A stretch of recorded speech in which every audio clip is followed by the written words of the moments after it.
It's been said that if all the money in the world were distributed equally among all the people in the world, within 10 years' time, 97% of all the money would be under the control of 3% of the people. Why? Banking. Those who understand the banking equation capture and control the money. Most people think they understand banking. They write checks, put money into the savings, and get loans at the best interest rate they can find.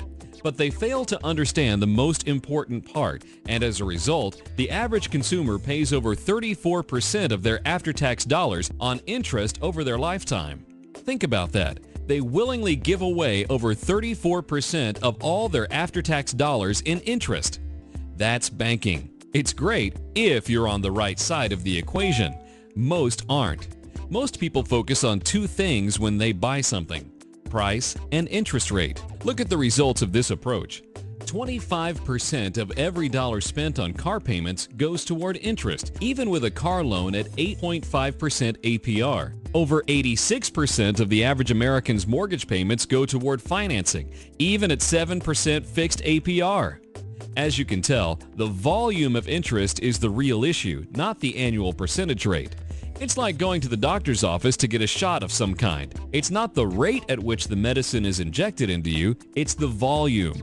Too little and it won't do any good. Too much and it can kill you.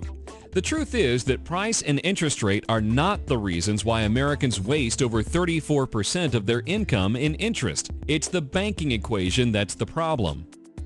You're about to learn how you can pay yourself the 34.5% interest that you are currently paying to banks and financial institutions. That change will have a dramatic financial impact for you in just a few short years. In fact, it could amount to over $1 million on your next 11 car purchases alone. The first principle you must understand is that you finance everything you buy. You either pay interest to someone else or you give up interest you could have earned otherwise, which is called opportunity cost.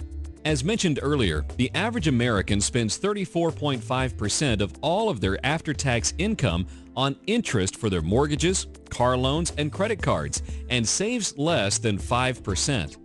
Yet all financial discussions focus on getting a higher return on the 5% of savings, completely ignoring the 34.5% spent on interest. What a tragedy! That's like making $100,000 per year in after-tax income, spending $34,500 on interest, and saving $5,000. You would have to get a 690% return on your $5,000 in savings to make up for the $34,500 spent on interest.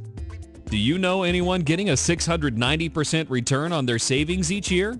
The real problem is the $34,500 being spent on interest.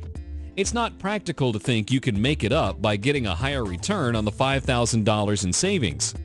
That's like flying an airplane that's only capable of flying 100 miles per hour right into a 345 mile per hour headwind. No matter how hard you try, you're moving backwards at 245 miles per hour. You'd be better off to land your plane and wait until the wind changes direction. Eventually, you'll get a nice tailwind of 345 miles per hour. Then, your 100 mile per hour plane will be moving at a ground speed of 445 miles per hour.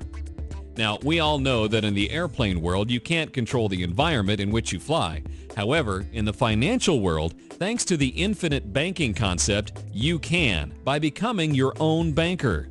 This will allow you to recapture all of the interest you're currently giving to banks, credit card companies, and other finance companies, so you can literally pay yourself all of the money that you are currently paying out in interest and other financing costs. So in our example, instead of paying banks $34,500 per year in interest, you can pay yourself $34,500 per year in interest, which amounts to $69,000 more per year, not including the $5,000 you're already saving. Becoming your own banker does not require getting a bank charter from the bank commissioner or a building or anything like that. The simplest way to becoming your own banker is to use a mechanism that has been around for over 200 years called participating, dividend-paying whole life insurance, known as permanent insurance, which is very different than term insurance. Term insurance is the equivalent to renting coverage for a specified period of time or a specific term. and pays the beneficiary a promised face amount as a death benefit if the insured person dies during the term. If not, the cost of the insurance increases since the insured person is now closer to death. This continues to happen until at some point it is simply cost prohibitive to continue with term coverage, so the coverage is typically dropped. Permanent life insurance, on the other hand, insures a person for life. The insurance company hires actuaries and rate makers to estimate how much money must be collected in order to pay the eventual death benefit, yet still make the profit they desire. In order to determine this, they estimate how much money they will earn through investing the premium payments, how much it will cost them to manage the investments, the time period over which premiums will be paid, and the life expectancy of the insured person. Finally, to determine the amount of the premium payments, they must know how often and over what time period the premiums will be paid, which is known as the payment period. Shorter payment periods have higher premiums because they are effectively paying in advance for the cost of insurance. The shorter the payment period, the better suited it is for the purposes of the infinite banking concept. To understand why, let's break down a typical premium payment. Assume the actuaries and rate makers determined you would have to pay $20 to the insurance company for them to be able to run their company, make their desired profit, and be able to pay your beneficiaries the death benefit upon your passing. If $20 is their best estimate, they're going to charge you $25 to build in a little margin for error. Let's say you decided to shorten the payment period, so your actual premium was $50. A little bit of that, say 50 cents, will be spent by the insurance company to pay their employees who run the company. The insurance company will invest the remaining amount into bonds, mortgages, real estate developments, or joint ventures with other private organizations, unless the owner of the policy exercises their contractual right to use the money elsewhere. That is the key to becoming your own banker. Every life insurance policy, which is a contract, plainly states that the owner of the policy, who is the person that pays the premiums, outranks every potential borrower in access to the money that must be lent. So what does this mean? This means that the owner has absolute control over the investment function of the company. The insurance company can only invest the money if the owner of the policy does not exercise his option to use the money instead. So what can the owner use this money for? Anything he wants. Now listen closely, because you are about to see the power of becoming your own banker. Remember that 8.5% car loan that ultimately cost you 25%? Instead of buying that car today, if you fund your bank for the next 4 years by making premium payments into your permanent life insurance policy, you will be able to borrow from your own bank, which is the cash value in your policy, to pay for the car. Then, instead of making payments to the automotive financial company, you make the payments to yourself by making the payments back into your policy.